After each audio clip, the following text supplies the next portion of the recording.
every Friday from 3:05 to 4 on 14 WILI and 95.3 FM. It's the Friday Sports Scene with Keith and Koivisto. Talking local sports every Friday, getting you ready for the weekend and what lies ahead. High school sports, UConn, ECSU, and more. The Friday Sports Scene with Keith and Koivisto is brought to you by your local Dunkin' stores.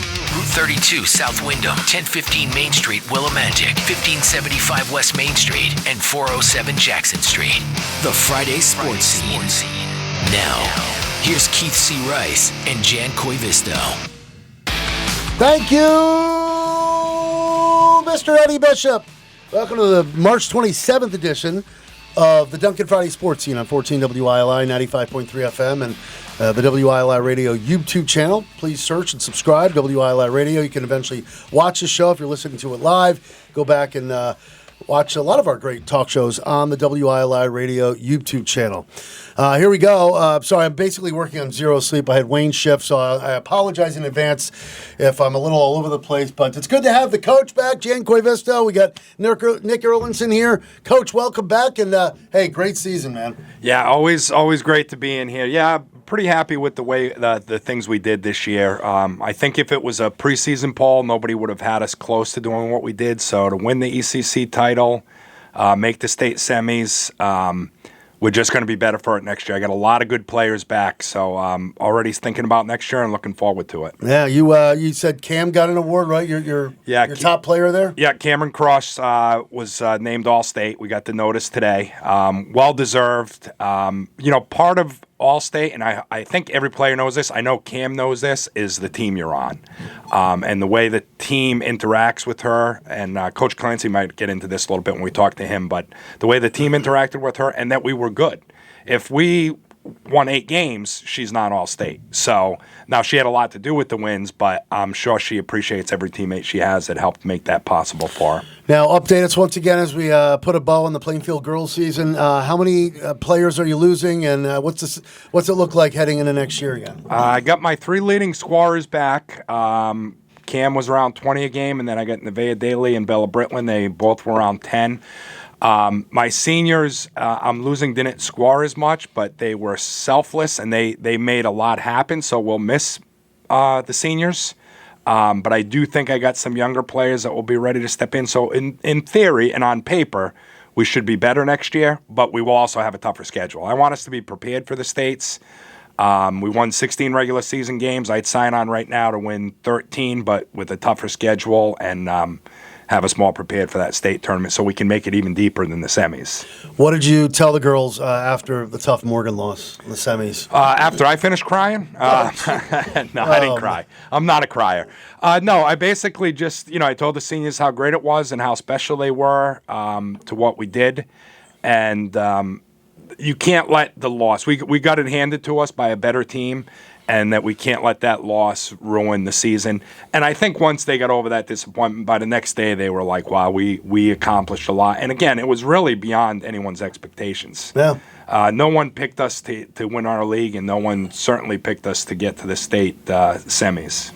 Yeah, once the dust settles, you got to all kick back and just enjoy the accomplishments. And you and your team had a phenomenal season. So hats off to you, Coach. Thank you. Yeah, Thank you. Great to have you back. Nick Erlinson, are you ready to stay up late and watch UConn men, or are you going to be in bed by 8 o'clock?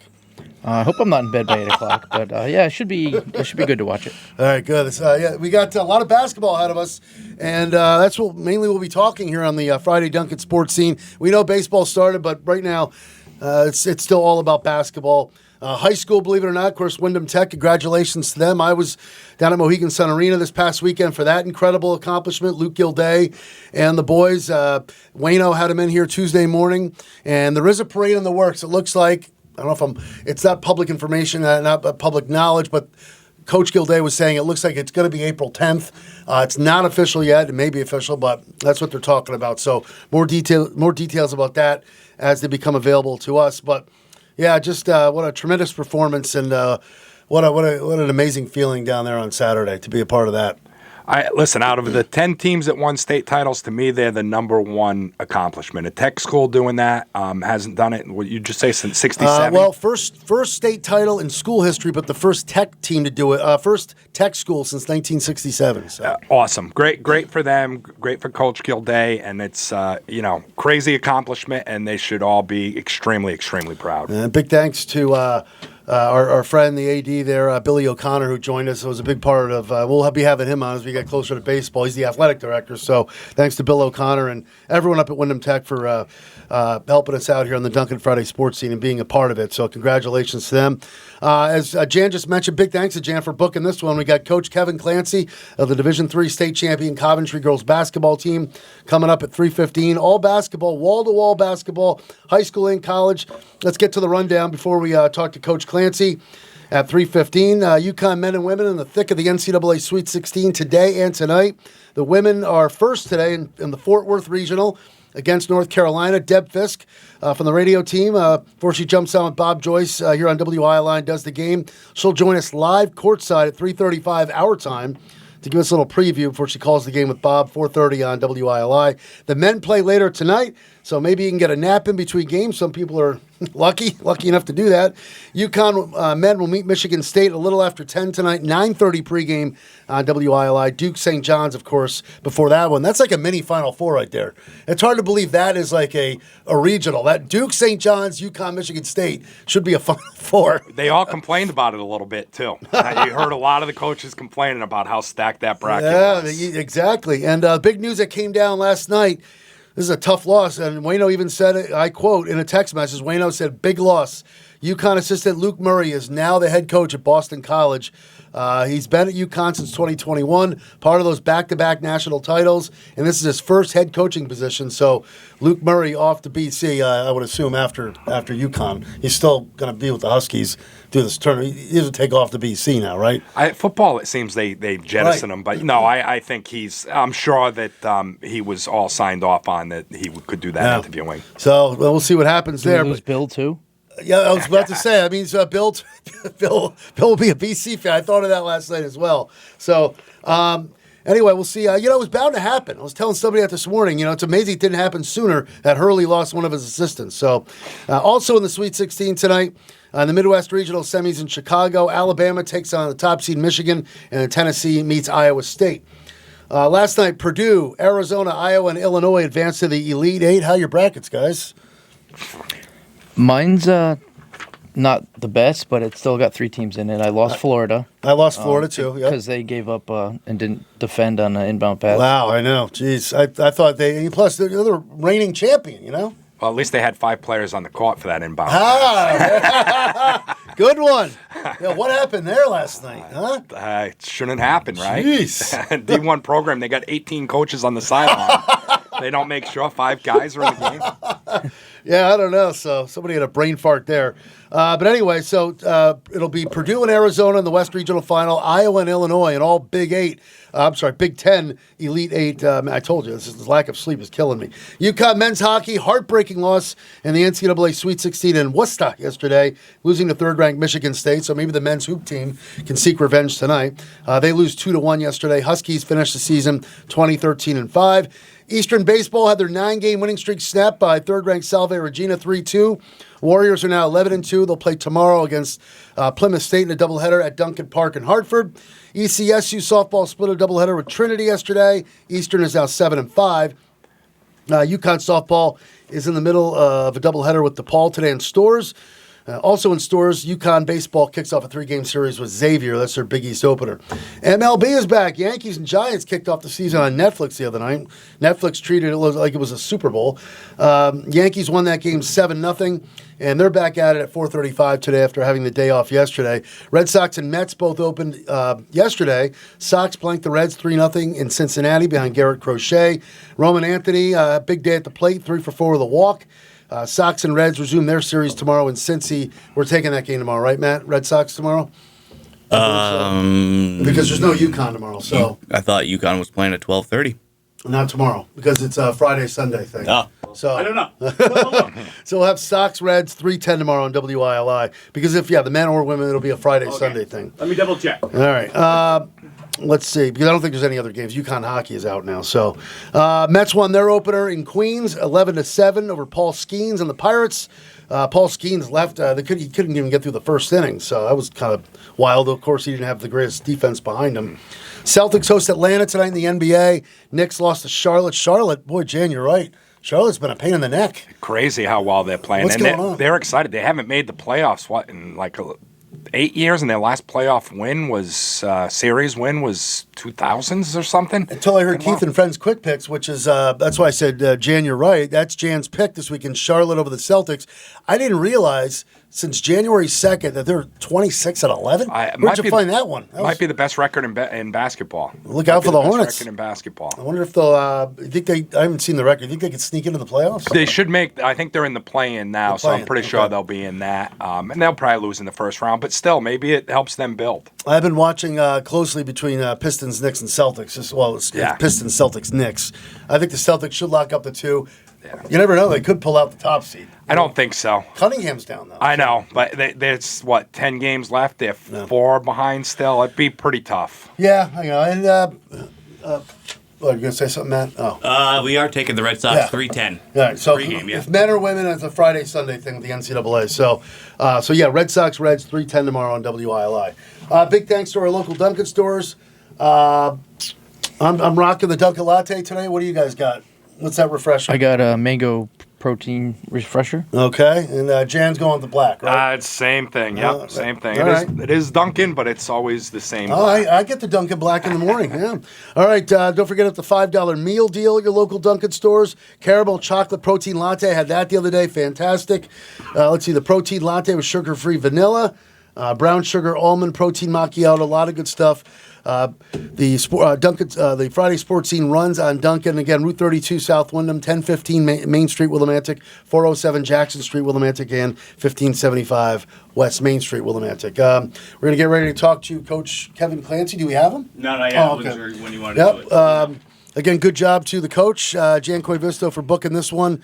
Again, this is back-to-back for the Coventry girls, correct? Back-to-back league titles, back-to-back state titles, and some dynamic sophomores. And we're going to have he's going to have Eliza Sobel on with him today. Very so good, we'll Eliza have one of them Sobel. on. And Matt, before we connect with Coach Clancy, I forgot to ask you abbreviated edition of Homegrown because we have UConn women at 4:30. So after you connect with the coach, I'm having Matt dance on his head here. Multitask. He's like a hockey goalie over here. From WILI. How are you? So we'll talk to Coach Clancy in a sec, and then of course Deb Fiske at 3:35 from Fort Worth to get us ready for UConn in North Carolina. Matt, I apologize. Should have had you before you connected. It's all right, Keith. Matt is just going. This is why he's like the greatest producer of all time. I do what here. I can. You got intern RJ over here as well. Abbreviated edition of Homegrown. You got half a show today. So what do you got? What can you do in 30 minutes, J. Matt? I'm doing like 6 songs. I'm not much, but doing what I can. So I got this guy, Michael Sline. He plays in this band called Sline and the Family Stoned. I like that. I like that. Kind of like a Neil Youngish, Tom Petty. I like it a lot. This guy, Bill Ludwig. He's from Manchester. Yep. You know, some good stuff. And Very then good. you can catch the full show on our sister station. Down the hall, I-98.3, Saturday at midnight. That's right. And then it will be on the Spectrum, channel 192, starting April 1st, Wednesday at 4 p.m., and then replayed Saturday at 4 p.m. Very good. See, he's not only the hardest working producer in the business, but he has his own show, Homegrown with J. Matt Rupar. Usually it's Fridays, 4:05, and of course on our sister station, Down the Hall, Saturday midnight on I-98.3. All right, without further ado, we're very grateful to have him. Again, big thanks to Coach Koivisto for putting this together. Congratulations, Coach Kevin Clancy of the Division III state champion Coventry girls basketball team. Keith C. Rice, Jan Koivisto, and Nick Erlinson here on the Dunkin' Friday Sports Scene. How you doing? Good. How you feeling? Pretty awesome. Absolutely. Yeah, congratulations. We were just talking. This is now back-to-back for you guys, right? Correct. Yeah, we won last year in Class S state championship, and then this year in Division III. So it never gets old. There's something with Coventry, even with the volleyball. You guys do a lot of winning over there. How are the girls feeling, too? They're feeling really good, and exactly, I think that this is kind of, with the group we have here, because we returned everybody from last year, it has now kind of set the standard of just, it's not just about showing up or making it. It's about actually getting it done and winning it. And the girls feel awesome. I mean, right, like they should. They're pumped about it. This season has a little bit different of a feel where we're all pumped and joyful, but we have to say goodbye to 4 seniors, so there still is that little kind of voice in your head of like, it's a little bit sad because you know that it's the end. Where last year, like I said, we brought everybody back, but this year, you have to say goodbye to 4 awesome kids. And you have a player joining us this afternoon, right, Coach? Correct. I got Eliza here with me. Eliza Sobel, congratulations on the state championship. Thank you. Coach, let me ask you about those seniors, because I had this at Plainfield where my seniors didn't always get the recognition, but they were so huge in what we did. So what can you tell me about the seniors and what they did accepting those younger players? Oh, absolutely. And I'm glad that you recognize that and have experienced that too, because yes, our sophomores that do a majority of the scoring, they get a ton of recognition like they should. But our seniors, if we didn't have them, I really don't think we have the success that we had just because of the way they make our team tick. I mean, I think of some of the kids, and they are truly the nucleus, I think, to our team, which kind of what you said is they accepted these girls last year as freshmen and then really taught them how our program is run and what the standard is. And they just did a good job of mentoring them. And then this year, it was continuing to help grow those girls that are now sophomores into leaders themselves and to kind of prepare them to even take over the program. But if we didn't have these seniors, and the thing is they play such, I always tell them, non-glamorous roles, right? Things that don't necessarily always show up in a stat sheet, whether it's guarding the other team's best players, the best point guard, just focusing on facilitating the offense and getting it to the scorers. But again, their leadership, just how they are even in practice, where some of the girls that are seniors, it's not their natural demeanor to be outgoing or super vocal.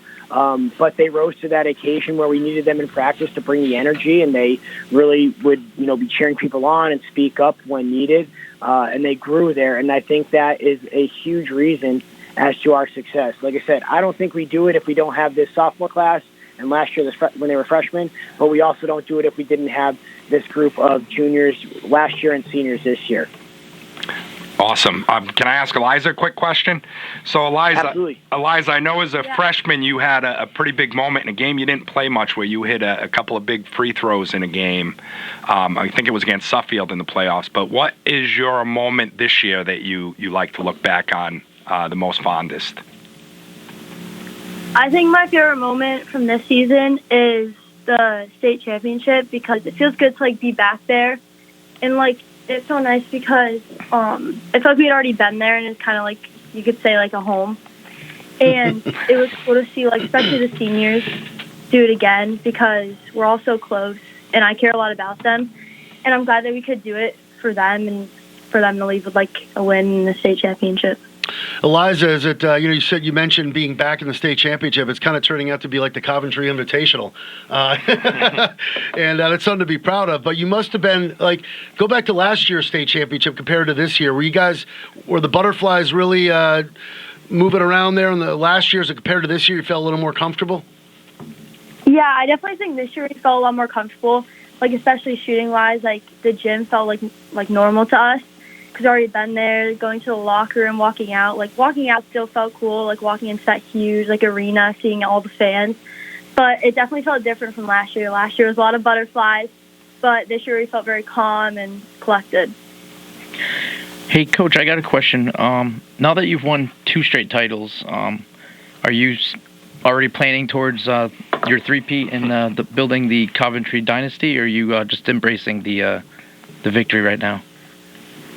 Now, honestly, we're already pretty focused on making it a three-peat and, building the program and kind of continuing with that standard.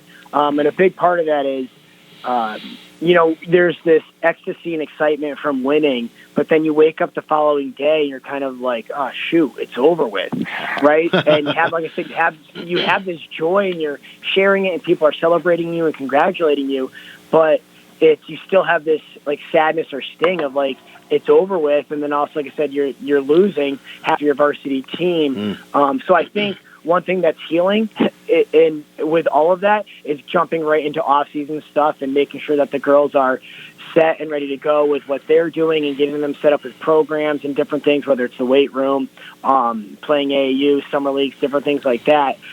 So, no, we're definitely focused on doing it again. Coach Kevin Clancy and Eliza Sobel, did I say that correct? Eliza Sobel joining us from the Coventry State Championship team, Division III, back-to-back champions here on the Duncan Friday Sports Scene on 14 WILI and 95.3 FM here in Willimantic. So, yeah, Nick brought up the whole chance of a three-peat. Has Gino Ariema called you yet? Any openings on his staff? Or are you being compared to the, as the Gino Ariema of high school coaching? I mean, you got to feel pretty good. Give us a little background on Coach Clancy. How long have you been head coach there for the Coventry girls? Yeah, I've been the varsity coach here for this is my 13th season. Wow. And where did you do any coaching before that?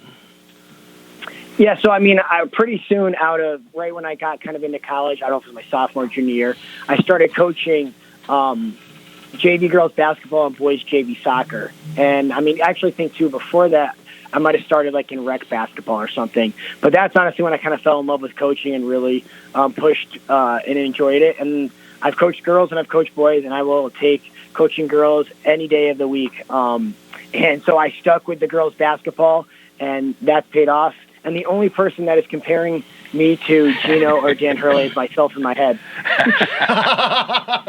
So let's go. One more thing. I know we got to wrap things up soon. We appreciate the time, guys. I got two more quick questions. I don't know if, Jan, you have something? I have one more. Yeah. You want to go, and I'll do mine real quick? Sure. I just want to, I don't want to make it negative, and I don't think this is really negative, but so you mentioned you won in Class S. You got bumped all the way up to Division III. Crazy accomplishment, but you are a school under 400. Is there a limit? Like, are you bumped up to D2 next year? And how do you feel about that whole process? Yeah, this is a trial year. And again, how I feel about the whole process is I don't think we will be moved up to Division II. I'm pretty confident. I got word that the highest we would go is Division III. Okay. And I think that is, like, to your point, a great accomplishment. We played Seymour, who has 675 students. We have like 385 or something like that. So I'm okay being in Division III because of, I know the talent that we're returning and the way we're running our program. But just like any small public school, I know that at some point there's ebbs and flows to that. So I do hope there's a good process because, like I said, this is a trial year for potentially, like I said, in future years, whether it's dropping to Division IV, things like that, where you don't necessarily have to get beat on too much for too many years at a higher division to drop down, whatever it might be. But again, our standard is going to be to continue to work with the feeder programs and to continue to always have kids, in the program and invested and interested. And if that means we continue to have success in Division III, I'll take success in Division III. Yeah, and you prepared for it because you went out and you got Woodstock, Rocky Hill, East Catholic. So I know you prepared for that. So that must have helped a lot. Yes. Oh, definitely. We made sure that we kind of beefed up our out-of-conference schedule a little bit, knowing that we'd be facing some tougher competition. One more quick question for Eliza and then the coach, and then we'll get you guys out on this. Eliza first. Is there a player maybe on UConn or maybe in the WNBA that you look up as a role model? What are your favorite? Do you have a favorite player? Or it could be in the NBA for all we know. Yeah, I do. She used to play for UConn, Nika Mule. She was a role model for me because defense-wise, like, she wasn't that tall. I'm also not very tall. So, like, going off of her, like, the way she plays defense and how much work and time she puts in really, like, shows for me. And, like, especially going back to her defense, like, I obviously don't score that much, and she didn't really until she had to step up. So I feel like next year especially I'll have to, like, take her, like, role and stuff like she did when Paige was out, about stepping up, playing tough defense, and just hustling for every ball. Very good. Well, I'm old school. I would say you're a little bit of a Jen Rosati type, too. You probably don't even know who that is. You know who Jen Rosati is, Eliza? A little bit, but not that much. All right. Coach Clancy or Eliza, has there been any, and I apologize if I already missed this, any parade, any celebration for this back-to-back championship? Yeah, so the girls got a nice police escort and stuff when we came back, and we were able to celebrate with the families. And then the Board of Education did an awesome job recognizing them at the last board meeting. They had a pep rally, and they were able to be recognized there also. And then where I think one of the state representatives here in town wants to have the girls to the state capitol and stuff. So, and there's also some local businesses that are donating some, having the girls out for some coffee and pastries or things like that. So it's a really cool thing for them to get some of this special treatment because they deserve it. I love Coventry. What a great town. You guys are the toast of the town, and congrats to Eliza, the entire team, Coach Clancy, and way to go. And as Nick just mentioned, it's not too early to be talking three-peat. Let's go. All right. Absolutely. Thank you so much, guys. Thank you. Well deserved, Coach. Thank you so much. Thank you, Eliza. Thank you, Coach. All right, there they go. Coach Kevin Clancy, Eliza Sobel from the Division III state champion Coventry girls basketball team. And again, Coach K, Coach Koivisto, thanks for booking that. And on the other side, we talk more women's basketball as we just talked about the girls in Coventry. The UConn women getting ready to open up Sweet 16 action against North Carolina down in Fort Worth. We're just a few minutes away from Deb Fiske joining us live courtside. This is the Duncan Friday Sports Scene on 14 WILI and 95.3 FM. Back on the Duncan Friday Sports Scene on 14 WILI 95.3 FM. Keith C. Rice, the coach Jan Koivisto, and Nick Erlinson here, and talking, it's wall-to-wall hoops. We just had Coach Kevin Clancy from the Division III state champion Coventry girls on, and now we switch gears. We're an hour away from joining Bob and Deb down in Fort Worth to talk UConn, to hear UConn women against North Carolina in the Sweet 16. And let's bring her up right now. Deb, are you there? Deb Fiske? Hello, I am. Now, we know each other. I was just telling the guys here, do you go by Deb or Debbie, or does it matter? It does not matter. As long as it's on the nice side and nothing, on the other side. Well, we appreciate, Deb, a few minutes here. You're obviously courtside in Fort Worth right now, where Notre Dame is leading Vanderbilt at the half, right? Yes, they are. Yeah, it's been a little back and forth. I think Hidalgo, it looks like she's pretty much putting her team on her back and has been doing her thing so far to carry the lead over Vanderbilt right now. We need to get that Shea Ralph and Gino matchup, though, so hopefully Vandy can come back. Yeah, I agree with you. Right. Well, you know what? They did make a run. It looked like it was a 10-point lead by Notre Dame, and then a little point guard, a Spitfire that Shea Ralph has, hit 2 threes, so they closed the gap for a little bit there. So there's hope. There's an adjustment at halftime, right? So be getting ready for UConn and North Carolina, Sweet 16. It never gets old. And same thing for the men, too. It's just we're so spoiled in this part of the state with UConn basketball capital of the world. How's the team feeling heading into this game against North Carolina? Obviously not looking ahead to, as Jan just mentioned, a possible Shea Ralph matchup, but focusing on one game at a time. What can you tell us about Huskies' heels coming up in about an hour and a half or so? Well, I think that is one thing that Gino Ariam and his coaches have always good about, keeping the players in the moment. Like, what is our goal for this game particularly? So, agreed, as much as you get excited about wanting to look ahead, it is about what the game in front of them. And they seem to always, focused, locked in, very light. It doesn't. Yes, there's going to be nerves for them. Anytime, a big game like that, you got the adrenaline there. But they seem to have, okay, it's business, one thing at a time. And I think, with North Carolina, they spread the wealth. It's about 4 players that are averaging double digits, 6 players altogether, 8.5 or more a game. So it's not necessarily that they have a superstar in there, but I think it's one of those things where they're well aware of what UConn can do to slow down any kind of offense. And so a lot of times we always say, can teams keep up the pace scoring-wise against the Huskies? Huskies can be pretty potent, averaging 90-plus points a game, where Carolina is 75 a game. And I think the defense is what is really going to get UConn going, is what has been their staple all year. And, you see KK Arnold getting up in there, Ashland State, Azzi Fudd in there. That defensive guard front is just really tough to get rhythm going. So I expect that to be something that will really highlight the Huskies.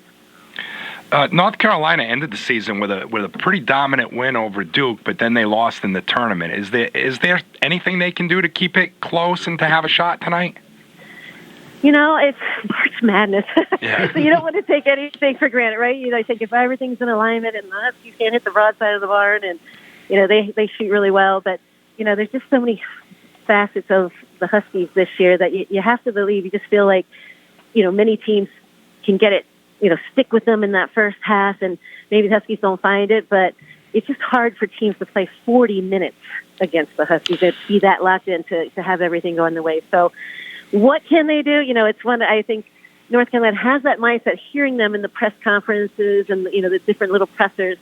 Like their coach is getting them like, you have to believe. You have to, you play, you have it all knowing, you have nothing to lose. So expect them to come out carefree, and sometimes that can be, a good thing, and some things when UConn can, impose their will a little bit, maybe it doesn't go so well. But I think it'll be, tight early, just as everybody gets their druthers, so to speak, and you get that, I would say, the carbon out of the system. Your mouth is dry, you're excited, everything's going on, in the stadium, and everything's going on there, and then, all of a sudden things kind of settle down and people find their way. Well, correct me if I'm wrong, Debbie Fiske. Debbie Fiske joining us courtside in Fort Worth, getting ready for UConn, North Carolina in the Sweet 16 here on WILI at 4:30. Correct me if I'm wrong, though. Villanova is the only team to have, kept it close, and they had a lead on UConn in the first half. I don't think anybody's done that this year, Michigan. Right? Oh, Michigan? Michigan? No, Michigan was a second half thing. Yeah. I think UConn took it to them. Okay. Quick, they jumped out and jumped, and I think that was one of those where it's such a big lead, and you kind of fall by the, you try not to lose, that intensity level, but that's when all of a sudden, Michigan went on their run in the second half. But you're right, and I think the thing with Villanova is when you had kids playing, like making baskets that hadn't hit a three in their career, and they hit but that's what March Madness is about, right? So if certain kids are stepping up and all of a sudden they're feeling everything they're throwing up is the ocean and the beach ball's hitting it, no matter what they shoot up, they're going for it. So there's always that potential where kids get hot, or and to say North Carolina, they're talented. They've made some good runs and done some things in there. So I think their key is going to have to be taking care of the ball. And that when you play at UConn, and it's just easier said than done sometimes, where you can do that and focus for a half, but can you do it for 40 minutes? Duncan Friday Sports Scene on WILI. Debbie Fiske joining us, getting ready to jump on the broadcast with Bob Joyce. Very excited about UConn and North Carolina. I've asked Bob this. I've asked Wayno this. I've probably asked a few other people we've had on talking UConn. Is this, Debbie, the best defensive UConn team you've ever seen? I have to believe it is. I really do think that, because it's all five spots on the floor as a unit. I mean, you get the one-on-one. Sarah Strong's amazing. She'll at least get pick a pocket or two at the top there, gets a deflection or does something, from the wing point. And then even down low on the post, just her agility and how quick she can be to get around post players to come up with that. But at all five positions and the way they work as a unit, it's really impressive. Everybody says, KK Arnold, feisty and great, and she does such a good job of setting up how Bud and Ashlyn Shea can read when to do the run and jump. It's all instinctive, and they just work so well together as a unit that it's one of those where you figure, any different way you want to guard a team, they've been pretty, consistent in being able to do that. So I have to agree. It's not just here or there. Or they have the rotations aren't there. They're pretty amazing, and I'm voting for top defensive team. And they've had some phenomenal players, but I think just the way they work together as a unit is well done. Hey, this is Nick. I just had a question. I'm sure we're all expecting UConn to win. So, but beyond this game, is there somebody that you could see that could potentially beat them for the, it coming down the line, like a LSU or UCLA? Well, my answer is, you get to the Final Four, anything can happen, and that's the beauty of March Madness, right? So those four teams, even when you get to the Elite Eight, you're at the best. The best of the season is there. So, yes, I think anything can. I think, the South Carolina UConn matchup potential is something that, they've got the athletes, they've got the size, they've got quickness, got some pretty impressive guards in there. So it's a really good matchup. Do I feel UConn has the edge? Yes, I may be a little biased and speaking from the heart, but I do think that it's not one of those everybody thinks it's a done deal that they're going, and there's so many intangibles that can happen, and I think UConn has a lot of answers. But I see South Carolina being bigger dagger than, say to get by there than, UCLA. I know people think with Lauren Betts and what they have, but not to say that they can't still get beat when they get to that point. But I feel like, South Carolina, and then it could be Texas, you say, too, not to assume that. And they have some some good play in there. But, maybe it's the unknown of, Texas this year with Corey Harmon. Their point guard is amazing, and Booker that they have talented there. So there is no cakewalk to get to the Final Four. So, to give you an answer on that, I'm going to say there's some hiccups that could happen in there. But I think the coaching staff and how the Huskies can counter, I think they can do it. So we were just talking about Luke Morey leaving and going to BC. What has kept Chris Daly so satisfied all these years and being there? Good question. She must have had teams come knocking. Yeah. You know what? She has through the years. And I one particular, this is, again, back a ways, but Rutgers, because that's, her alma mater, and she had the opportunity. I think she took a good look at it. But I think, that they have built together, she and Gino, and the coaching staff as it's gone through the years. There's no place better than UConn, I mean, it's hard to start over again. And yes, I'm biased again, but it's hard to, build something. And I think where she is in her career and what they have done together, and, they're a team. And sometimes, she's phenomenal, and she would be a great head coach somewhere. But I just think she has been amazing in her role as associate head coach. And there's no one better at that position. And what she's been able to contribute. And, it's not always, you can say, why go elsewhere and start from scratch and try to get, where you are when you have a great team that you do and know that you can do a lot of good things at UConn. Plus, somebody's got to box out Gino when he gets a little upset, right? Right. Well, what's been good? I go, Jamel now has been like the one that, and she has a little more finesse. I think Coach Daly's too skinny and scrawny, She's going to get knocked over. She can't take the charge. She could give Gino a few elbows to the gut there. Come on, get back. That's the pointy elbows. And then Jamel, I think Jamel has just better, she has that way of, come on, coach, gets him in there and like, She's got the sweet talk that Gina's like, all right, I know a couple of times though I thought, every once in a while, like, Jamel, you might have to bring back the big box out move on him.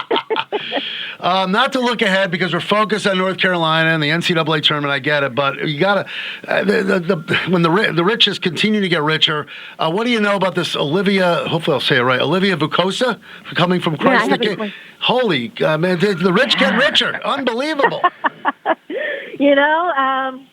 Again, from video with it, and the writers and what they put together on that, and wow, yeah, I have to agree with you. It's a nice guess for Coach Ariema, and you always worry about size and what, not just size, somebody that has agility and can run the floor, and those are things I think the style that UConn plays well to.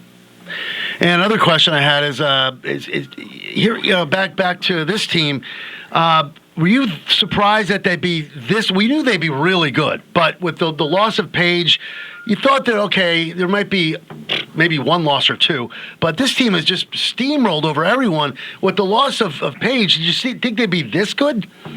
I think it's tough to imagine that. And, and anybody asked Coach Ariema about, like, hey, this team's better. And he hates that question because he always like, how can we be better with the best player in the country? How can that happen? But, I would say I'm surprised that they went throughout the non-conference play in the early going undefeated. And when you would see them, how they played together as a unit, just what they could do. And boy, when they're all clicking, nobody's going to beat them when that's the case. You just don't know if, you get everybody on that clicking, be hot on the same night. But I don't think, I didn't expect them to be this phenomenal. Like, there'd be some adjustment time, I thought, without having Paige. And it seemed that this team was in November ready to go.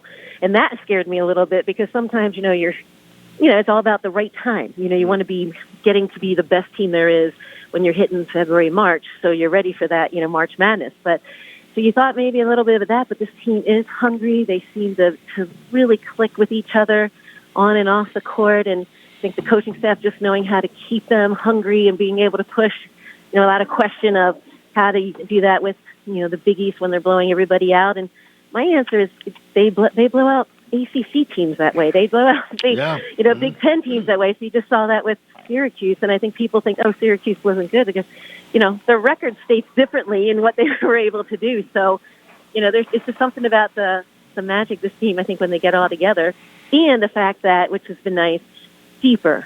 So you go to your 6, 7, and 8, and they don't. If anything, they take it up another notch. They get Blanca Quinones in there and what she can do. Sure. So they have we say that deeper, and UConn's been able to win with 6 players when they've had injury, and they didn't know if they'd be able to, field a team. They've been able to do it, but I think the weapons, and when you're second guessing if something's not clicking, you have that option to play a little differently, and that's worked well for UConn too. You just mentioned Blanca Quinones. Do you see her being the third star on that team? If one of the other two struggles, do you feel she's the one who needs to step up, or somebody else? I think she's a great off-the-bench option because it does, defensively what she can do and rebounding, and she just wants to go to the basket. Bam! She's gone hard, and not necessarily her. I mean, I think they've shown throughout the season. One night it's been, all of a sudden it's Ashton Shade having 17, and it was just because, she went on a flurry of hitting threes or mid-range jumpers.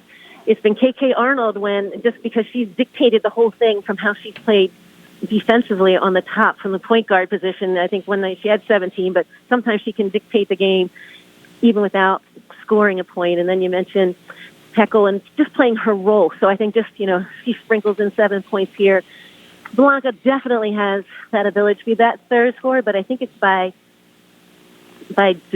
group, by order of everybody kind of contributing as that third piece of the puzzle. But she certainly knows how to score fast and can have double figures quickly with just, minimal minutes on the floor. So we're getting ready for UConn and North Carolina. Deb, we appreciate the time, and I got to ask you, because we're going to let you get back to doing some more game prep with Bob there. But one more question, we'll let you go on this. Notre Dame Vanderbilt. Personally, I hate to put you on the spot. Who do you want? I mean, I know the Shea Ralph dynamic and all that, but I don't know. As an analyst, who would you rather see UConn play on what's today? Friday, so Sunday. Yeah, there's just a lot of history with UConn Notre Dame. So, I cringe, I know there's a lot of Notre Dame fans out there, but, the hackles come up and tenaciousness and, too many, great games with Notre Dame. So I think I've seen enough of them. Let's get a UConn coaching, matchup there with Vanderbilt. So I don't know who preferably.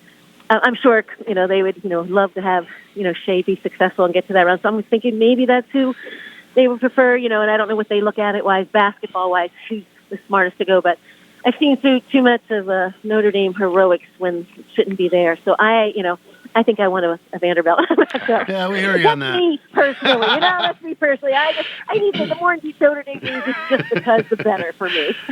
Debbie, thank you so much. Have a great game with Robert W. Joyce. I know it's Robert S. Joyce. I know. I call him Robert W. I know, Joyce. But you got to give him that. That's fun. You got to poke a little bit of the bear, right? We got to poke a little bit of I know. So you guys have a great game. We'll be listening at 4:30, and thank you for a few minutes talking UConn women's basketball with us. Thank you. Awesome. All right. Well, hello, everyone, and go Huskies. Thanks, Deb. Thanks, Deb. Bye-bye. All right, there goes Debbie Fiske getting ready for UConn in North Carolina, 4:30 here on WILI. Always fun to talk to. Of course, she works right across the street here. Her full-time job is the rec director at the Wyndham Community, rec director for the town of Wyndham. So we've developed a great partnership with her at the radio station. So great. I have some unfortunate breaking news that just came down as of 3:22 p.m. Excuse me, and this is from ESPN. Tiger Woods involved in a rollover crash in Jupiter Island, Florida. Another crash. What more could go wrong for this guy? He was going to play. He had said he was going to play in that Los Angeles that tournament or whatever. Yeah, but it was, right? No, I think he was going to play in the Masters. He had said he was going to try to. Tiger Woods involved in a rollover crash in Jupiter Island, Florida today. No detail. I'm reading this from ESPN.com. No details about the cause of the crash or Woods' condition were immediately released by the sheriff's office. Police are investigating, and a county sheriff is scheduled to speak with reporters at 5 o'clock Eastern. The crash occurred just after 2, and it happened in the same town where Woods lives. What is up with him and car crashes? A photo, we hope he's okay, obviously. A photo from the scene showed the vehicle lying on the driver's side. This is almost similar to that other one, wasn't it? Yeah. Like years ago? Well, as you said, Jan, here you go.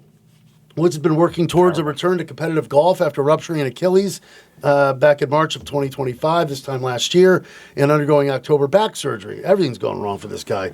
He competed for the first time, and anyway, he was involved in a car crash, and that last one was February of 2021. So, yeah, it's a little rough run there for him. Unbelievable. So, we hope for the best for Tiger Woods there. And, he was getting ready. I think I heard the same thing. He was getting ready to do the Masters, right? So yeah, I mean, he meant more to golf than anybody ever. I mean, not to Arnold Palmer and Jack Nicholson, but Tiger meant more to golf than anybody ever, I think. Yeah.